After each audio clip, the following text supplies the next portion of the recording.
Good morning. आज आप लोगों को चैप्टर 2 जिसका शीर्षक है सम्मान। सम्मान का शाब्दिक अर्थ होता है आदर या शिष्टाचार। शिष्टाचार का मतलब होता है अच्छा आचरण। इस कहानी की नायिका सालू है, जिसके पिता एक साधारण किसान है और उसकी पारिवारिक स्थिति बहुत ही दयनीय है। प्रस्तुत कहानी सम्मान, जिसकी नायिका सालू नाम की लड़की है, उसकी पारिवारिक स्थिति काफी ही दयनीय है। उसके पिता एक साधारण किसान है।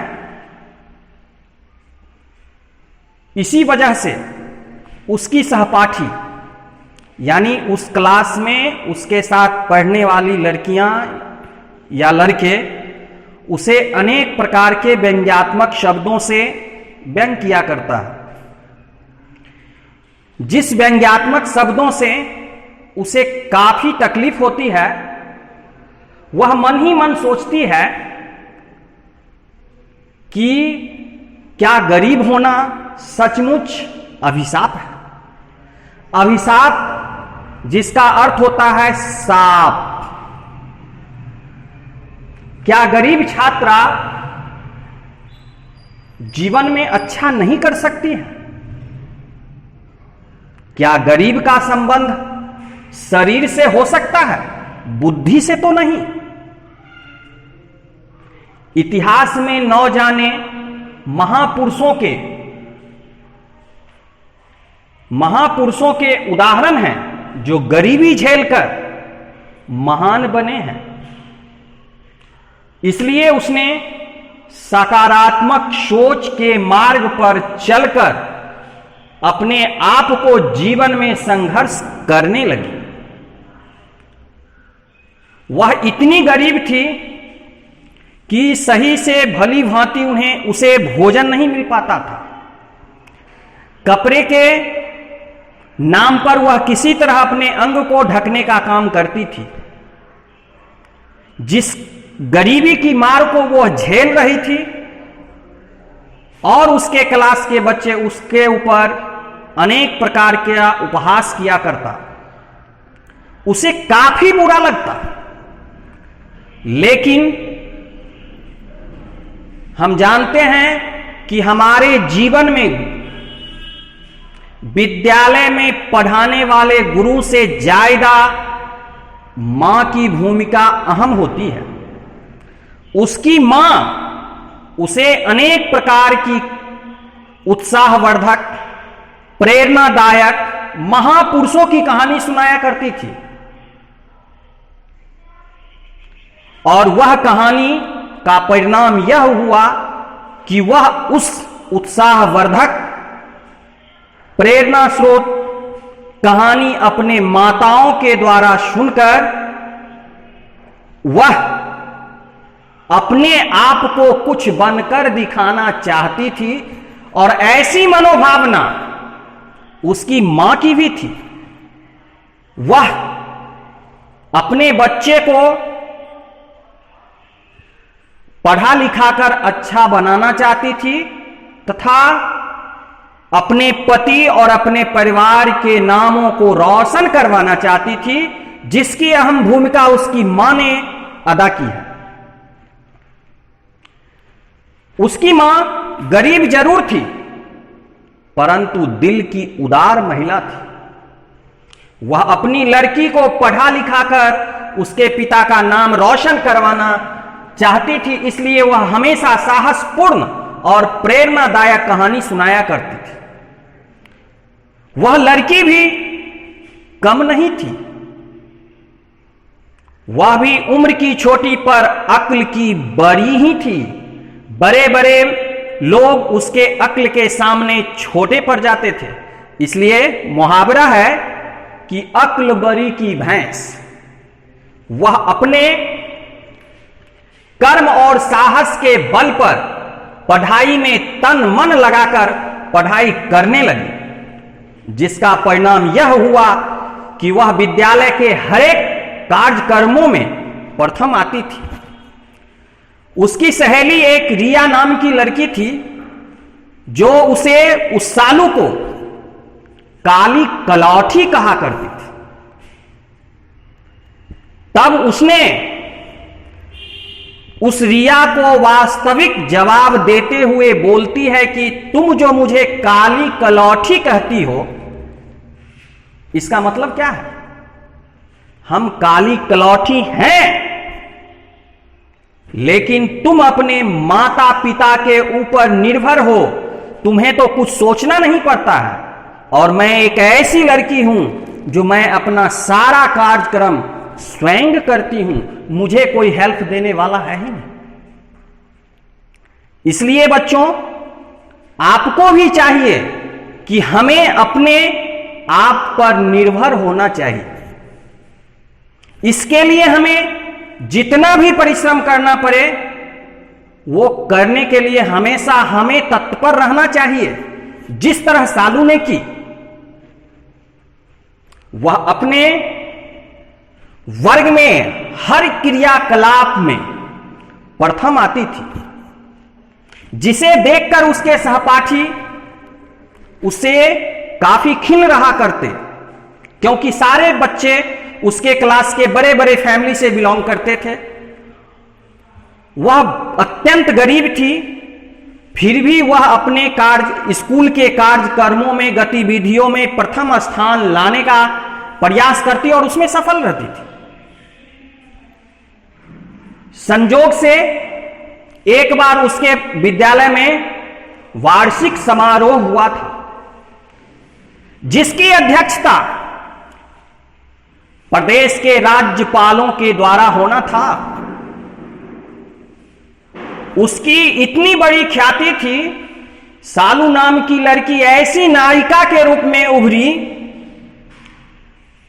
जिसे निमंत्रण देने के लिए, आमंत्रण देने के लिए उसके घर उस जिले का जिला पदाधिकारी स्वयं उसके घर पर गए। और उस समय वह सालू नहीं थी, घर से कहीं बाहर गई थी किसी काम से। जब उसके यहां उसके क्षेत्र के जिला पदाधिकारी पहुंचे, तो उसके घर पर उसकी मां थी। जब उसकी मां उसके दरवाजे पर, जब वह उसे बुलाने का भाव प्रस्तुत किए, उसकी मां आई, बाहर आई और पूछती है कि आप कौन हैं? तो वह पदाधिकारी, जिला पदाधिकारी अपना परिचय देते हुए कहे कि मैं आपके यहां आपकी लड़की को और आपको आमंत्रित करने के लिए आया हूं, क्योंकि मुझे आपकी लड़की पर पूर्ण भरोसा है और गर्व है। वह अपने विद्यालय में, अपने क्षेत्र में, अपने देश में कुछ कर दिखाने वाली लड़की है, उसके ऊपर मुझे अभिमान है। और मैं इस विद्यालय में आयोजित समारोह के लिए मैं आपको आमंत्रित करने आई हूं। भला बताइए आप कि सालू एक गरीब परिवार से बिलोंग करती थी, और बड़े बड़े परिवार के बच्चों के यहां डीएम, जिला पदाधिकारी नहीं आए आमंत्रण करने के लिए, और एक गरीब परिवार की बच्ची के क्रियाकलापों पर खुश होकर उस क्षेत्र की जिला पदाधिकारी उसके घर पे आए। क्यों आए? उसकी वजह क्या थी? आप सोचिए कि उसने अपने कर्तव्यों का पालन किया, माता पिता के मनोनुकूल कार्य को अपने तन मन में संयोग कर उस कार्यक्रम को सफल बनाने का प्रयास किया। आपको भी चाहिए, क्योंकि आपके भी माता पिता आपको पढ़ा रहे हैं, उनका भी एक लक्ष्य होगा कि मेरा बेटा, मेरी बेटियां कुछ करे। और उस समारोह के आयोजन के दिन सालू और उसकी मां अपने विद्यालय गई थी। जब समारोह की शुरुआत हुई, उसका उद्घाटन हो गया। उद्घाटनकर्ता और अध्यक्षता के रूप में प्रदेश के राज्यपाल थे। तो राज्यपालों के द्वारा उस सालू नाम की लड़की को पुरस्कृत किया गया। बताइए, आप सब भी बच्चे हैं, आमंत्रण देने के लिए जिला पदाधिकारी जी आते हैं, राज्यपालों के द्वारा उसे पुरस्कृत किया जाता है। आपको भी पुरस्कृत किया जा सकता है, लेकिन उसके लिए आपको सालू की तरह कारनामे करने होंगे।